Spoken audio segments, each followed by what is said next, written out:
Well, good morning, everybody. It's me, Mitch.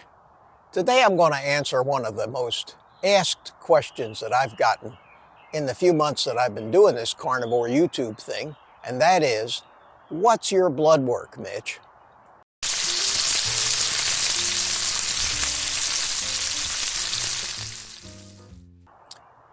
Well, the last blood work I had was last December after maybe 5 months on the carnivore diet, 4.5 months.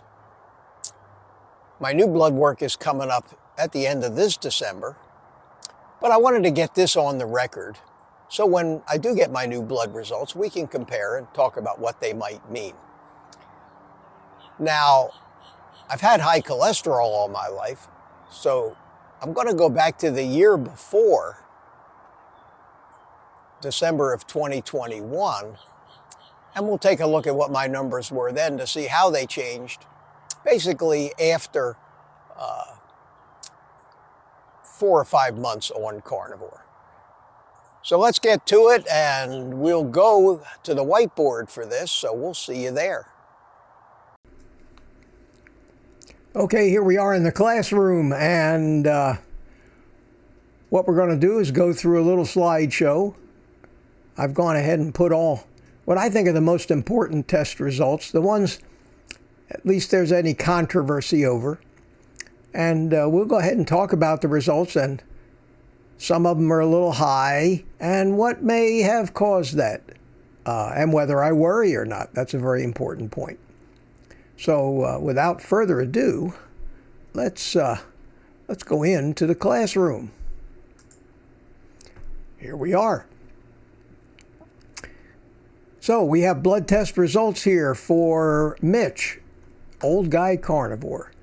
And the first one, I'm going to talk about sugar. So the first one is my HbA1c, hemoglobin A1c. What that is the amount of sugar that has basically glommed onto my red blood cells over a period of the life of the red blood cell, which is 2 to 3 months. It's an average of your blood sugar going up and down and up and down and up and down over a 2 to 3 month period. And it's pretty much used as the measure for whether you're a normal, pre-diabetic, or a full-blown diabetic. I have, on December 22, my HbA1c was 4.9, which is beautiful. A year earlier, it was 5.0. I've always said I have no problem with sugar. I've always been primarily low carb for the past 50 years with too frequent binging, but on the average, most of the time I ate a low carb diet. So one of the problems that I didn't have was sugar. So that's my HbA1c. My glucose, now this is a fasting glucose, at least a 14-hour fast, and these blood tests that I went to the VA for were taken first thing in the morning, like 8:30 in the morning, and I'd already had 2 or 3 cups of coffee, and I've since learned that 2 or 3 cups of coffee can elevate your blood sugar. Also, being on a low-carb, high-fat diet, eating tons of protein and no sugar will cause gluconeogenesis, which turns some of that into glucose, and added to what they call the dawn effect first thing in the morning, can raise your blood sugar. Now, if my fasting glucose was 95, I don't think I'd be concerned because it's within the normal range of 70 to 105. But since my HbA1c is 4.9, which is very low, that tells me that my glucose and my glucose levels are just fine. And normally I would imagine they run around 7 to 8. But first thing in the morning, because of the dawn effect, because of gluconeogenesis, maybe a little too much protein, they might be a little higher. But the last thing in the world I'm going to worry about is my glucose levels. Okay, triglycerides. Now, my triglycerides have always puzzled me a little bit. I've never had them over 150, which is the top of the reference range, but they've always been a little on the high side. And I've always been a low carber, okay, primarily, most of the time, except when I was off gaining weight and binging. But most of the time, I was low carb. Don't know if I was completely in ketosis or a fat burner, but I think I was a great deal of the time.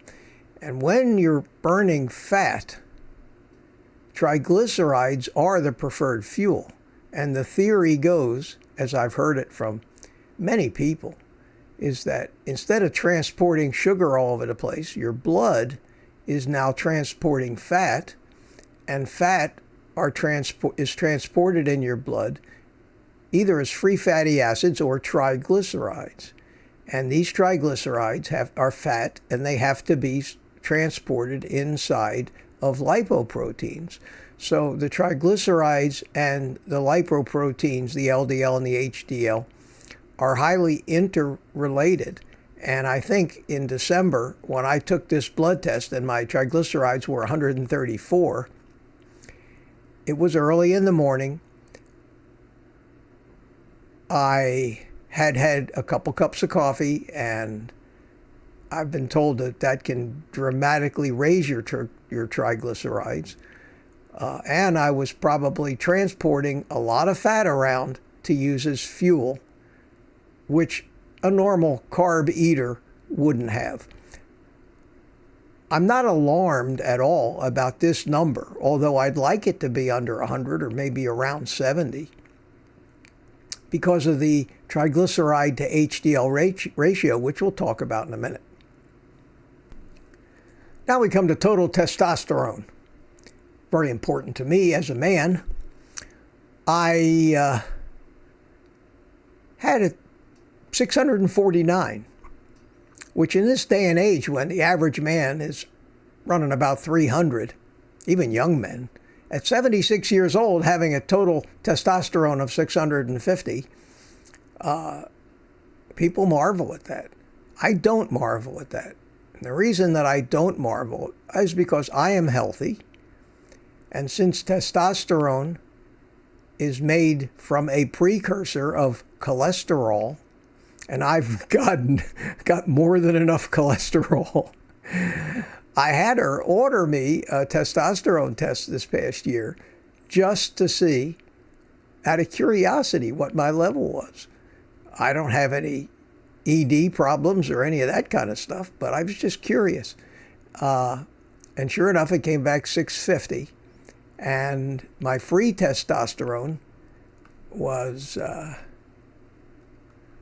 my bioavailable testosterone was 115, and the reference range is 115 to 150. So I've got more than enough bioavailable testosterone. So at 76 years old, I guess I'm in pretty good shape here, hormone-wise. And I think that that's because I have a high cholesterol level. Now, something that every man is concerned, especially men my age, is prostate health. So they do this test every year called a prostate-specific antigen, or PSA test. There's a lot of controversy about whether this is really all that valid, but between you and me, my prostate still works. I don't think I have any problems. My PSA is at 1.4, way at the bottom of the accepted range, instead of the 300, 400, 500, 1,000 scores that some guys get. So anyway, it's just a little reassurance that I'm not going to be having any of these prostate problems. So let's hope it continues the way it is until I'm 110 years old. This is a very important test for me. In fact, one of the most important, and my doctor never ordered it, so I had her order me one right after my last physical. That's the C-reactive protein. And there are many measurements of inflammation, systemic inflammation, and C-reactive protein is one. And by itself, it's not a definitive guarantee that you don't have any systemic inflammation, but it's a pretty good indicator. And my CRP was 0.153, which is near the lower end of the 0 or less than 0.5 range. So as long as it's less than 0.5, inflammation is not a problem. And with all the discoveries that the root cause of coronary artery disease and so many of these other things is systemic inflammation and not LDL and all that other stuff, I would be worried a whole lot more about a high CRP score rather than my high cholesterol score, which we'll get to shortly. Now, there's an awful lot of blood tests that show you the level of all your different vitamins and your minerals and your electrolytes, and I have all them in a chart, and we'll go over them quickly at the end of this, but I just picked out vitamin B12 because that's the one you can get, that's the one where you need to eat meat. And my B12 was 571 in a reference range of 213 to 816, which puts it smack in the middle of the range, which means I've got enough B12. And a year before, it was still right up there in the same, was 589. So I've always been eating a lot of meat. I've always been getting more than adequate vitamin B12. Can I have a drum roll, please? Now we come to the number that I'm sure everybody's been waiting for. And the number, the one number that preoccupies the total focus of 99% of the medical community and doctors and dietitians: cholesterol. Along with red meat, one of society's biggest enemies and killers. Now, we all know better than that. And if you don't know better than that, you're never going to succeed on a low-carb, high-fat, high animal products diet. And the reason you're not going to succeed, and I've said it many times before, is that everybody is telling you you're crazy and you're killing yourself, including people you're supposed to trust, like your doctor. And it isn't until you know so much, again, about the history and the origin of all of that misinformation can you be confident enough to not worry yourself right back to the standard American diet. And that's where I lead by example. Now, there are people with higher cholesterols than mine, but my cholesterol has always been high all my life. 30 years ago, when statins first came out, my doctor insisted that I needed to take these statins or I'd be dead in a few years. Well, here I am at 76, no statins, no heart disease. I guess I'm a superhuman being, because if I was just a regular human being, I probably would be dead by now. But I learned everything I learned and studied and researched and delved into it, not to help everybody on the planet, but to reassure myself that I was not taking a big risk eating an all-meat diet with a flaming high cholesterol. Every time I go into my doctor's office, I joke with her and say, I have my test results in hand, and I joke with her and say, one of the two of us will probably have a heart attack before we're done. Either you, because you've seen my cholesterol numbers, or me, because you're right and high cholesterol is going to kill me.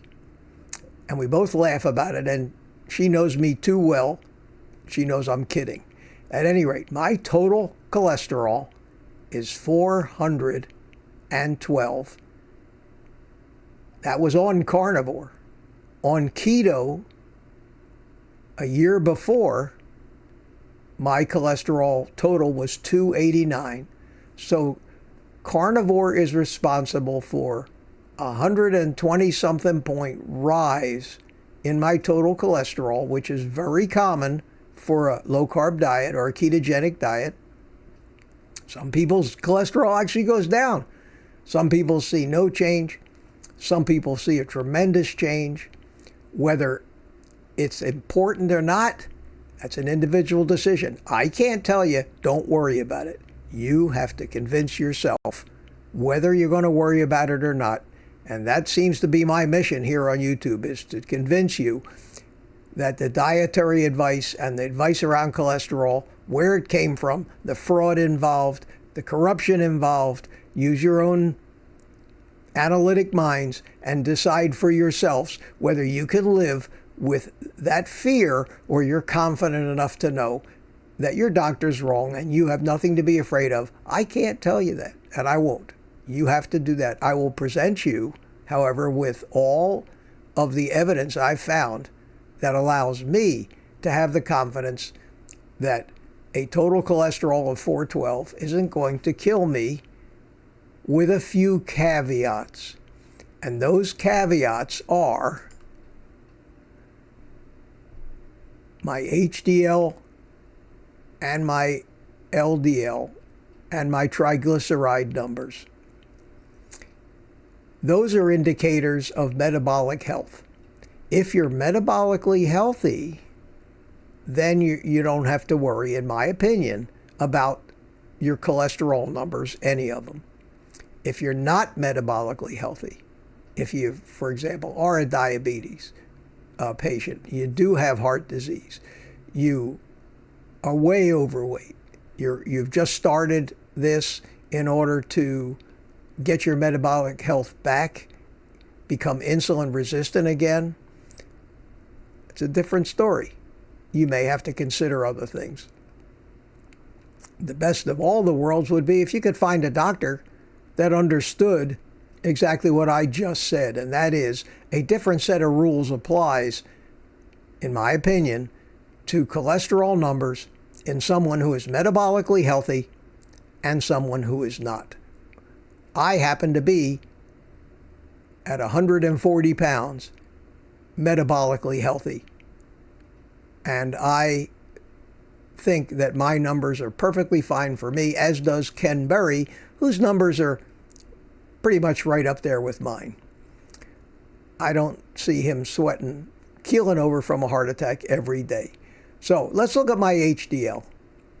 December 22nd, 2022, which was my last blood test, my HDL was 72.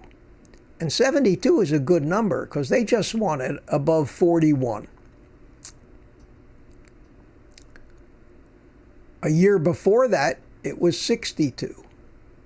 And in June of 2020, 6 months before that, it was 52. So in a year and a half of keto and then 5 months of carnivore, and this is before I went back to the gym also. This is before I started all this exercising. So I got a 20-point increase in my HDL from the ketogenic aspect of the diet.